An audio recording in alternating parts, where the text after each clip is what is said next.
So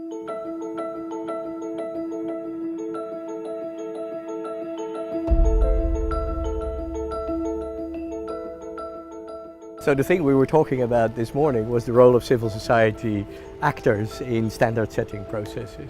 Most people would first of all think of the big companies, and then they would think of the states in terms of playing an important role in how these standards are set and what is the meaning of sustainability. But I think actually the sort of civil society organizations, NGOs, trade unions, etc., they also play a very important role, but not always recognized. And there is a big difference in a way between how this process has unfolded in Europe, in the UK, in the USA, and how this process is now unfolding in countries like China, India and Brazil. I think the very crucial point I made was relating to the presence of overwhelming informality in the production and labor processes in the developing economies.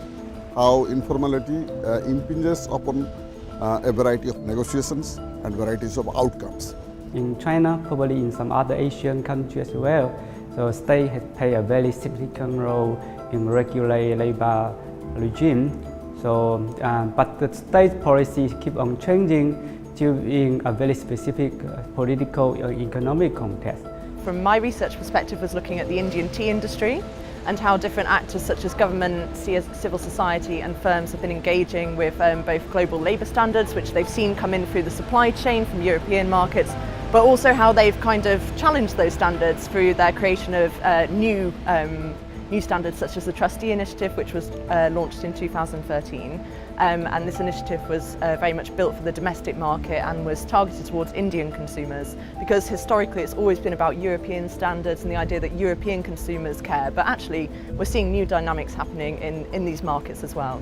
Our findings basically tell us that you need local NGOs who understand local issues and are embedded in a local context who can make this happen, and then link up perhaps again to global challenges, but not the other way around.